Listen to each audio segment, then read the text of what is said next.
Le verbe est une catégorie de mots qui exprime une action, un état, un processus ou une situation. Il est généralement le noyau du groupe verbal et peut être conjugué en fonction du temps, du mode, de la personne et du nombre.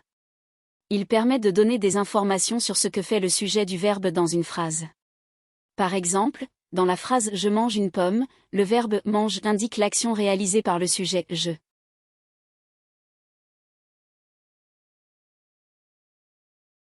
La voix passive, la voix active et la voix pronominale sont des constructions grammaticales utilisées pour indiquer différentes façons de présenter l'action d'un verbe. La voix passive est utilisée lorsque le sujet subit l'action du verbe. Dans une phrase à voix passive, le complément d'objet direct, COD, devient le sujet de la phrase, et le sujet de la phrase devient souvent introduit par la préposition « par ». Par exemple, le gâteau a été mangé par Marie. Ici, le gâteau est le COD qui devient le sujet de la phrase en voix passive, et Marie est l'agent, introduit par « qui réalise l'action. La voix active est utilisée lorsque le sujet réalise l'action du verbe. C'est la construction grammaticale la plus courante. Par exemple, Marie mange le gâteau. Ici, Marie est le sujet et réalise l'action de manger le gâteau. La voix pronominale est utilisée lorsque le sujet du verbe effectue l'action sur lui-même. Le pronom réfléchi, me, te, ce, nous, vous, ce, est utilisé pour indiquer que le sujet est à la fois le faiseur et le receveur de l'action. Par exemple, je me lave. Ici, je est le sujet qui réalise l'action de se laver. Le pronom me indique que le sujet effectue l'action sur lui-même.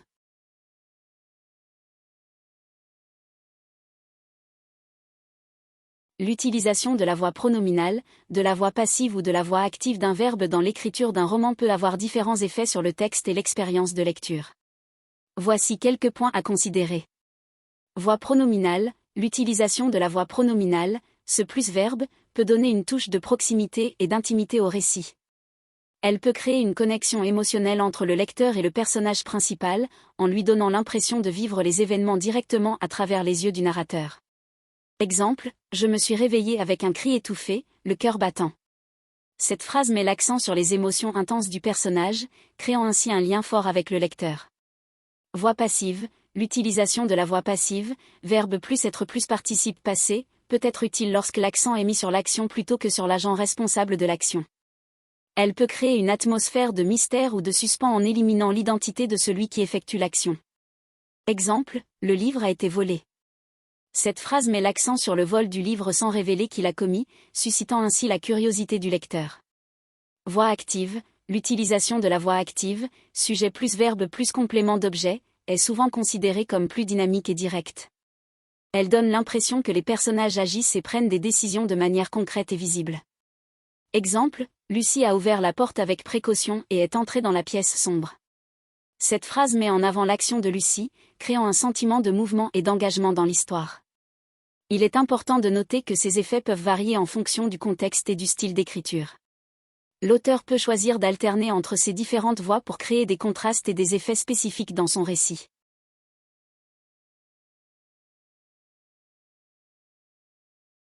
En grammaire, un auxiliaire est un verbe qui accompagne un autre verbe dans une phrase pour former certains temps verbaux, des voix passives, des formes négatives ou interrogatives, des modalités, etc. En français, les auxiliaires les plus couramment utilisés sont être et avoir. Être est utilisé comme auxiliaire pour former les temps composés des verbes intransitifs, qui ne prennent pas d'objet direct, et pour former la voix passive. Par exemple, il est parti, passé composé, ou le livre est lu par Pierre, voix passive. Avoir est également utilisé comme auxiliaire pour former les temps composés, mais pour les verbes transitifs directs, qui prennent un objet direct. Par exemple, j'ai mangé, passé composé. Un semi-auxiliaire est un verbe qui a une fonction similaire à celle d'un auxiliaire mais qui conserve également son sens lexical d'origine. En français, le semi-auxiliaire le plus couramment utilisé est aller. Aller est utilisé comme semi-auxiliaire pour former le futur proche. Par exemple, je vais manger, futur proche. Ici, aller conserve son sens lexical de déplacement, mais sert également à indiquer une action future.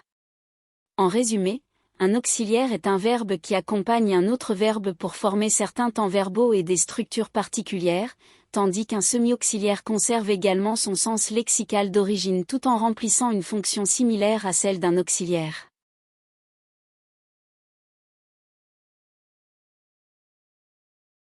Les auxiliaires et les semi-auxiliaires sont des éléments importants dans l'écriture d'un roman, car ils apportent des nuances et des informations supplémentaires qui enrichissent le texte.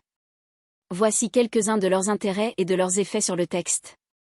Expressivité et caractérisation des personnages. L'utilisation des auxiliaires et des semi-auxiliaires permet de rendre les personnages plus vivants en reflétant leurs pensées, leurs émotions et leurs intentions.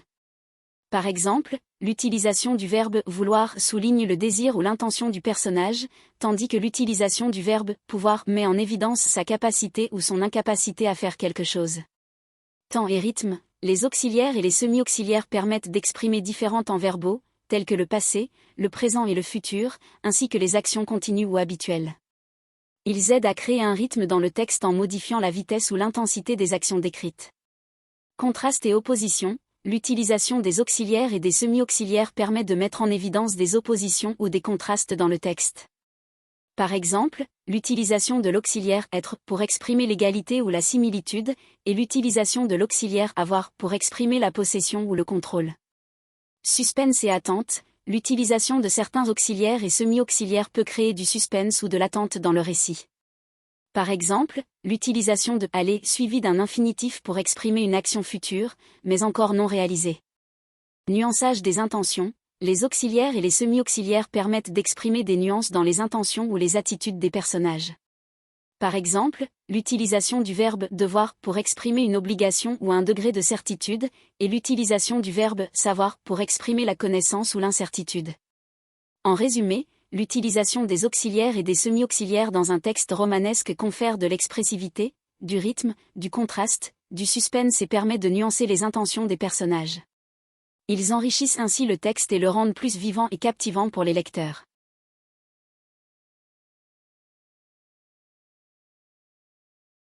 Les verbes d'état et les verbes d'action sont deux catégories de verbes qui servent à décrire différentes actions ou situations. Voici une explication plus détaillée. 1. Verbe d'action. Les verbes d'action décrivent une action physique ou mentale effectuée par une personne ou un objet. Ces verbes montrent une activité, un mouvement ou un changement. Exemple de verbes d'action. Courir. Parler. Manger. Écrire. Sauter. Ces verbes expriment une action qui peut être observée concrètement. 2. Verbes d'état. Les verbes d'état, quant à eux, décrivent un état, une condition, une qualité, une perception ou une propriété. Ils expriment un état qui ne nécessite pas forcément une action physique. Exemple de verbe d'état. Être. Sembler. Paraître. Ressembler. Exister. Ces verbes décrivent un état, une caractéristique ou une situation qui n'implique pas directement une action visible. En résumé, les verbes d'action décrivent des actions physiques ou mentales, tandis que les verbes d'état décrivent des états, des qualités ou des conditions.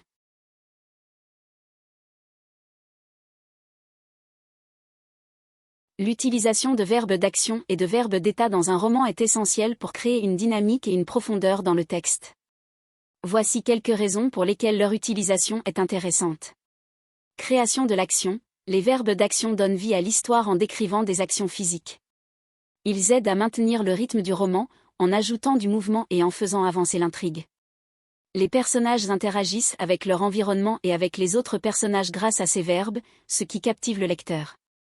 Développement des personnages. Les verbes d'état sont utiles pour dépeindre les émotions, les pensées, les croyances et les traits de personnalité des personnages.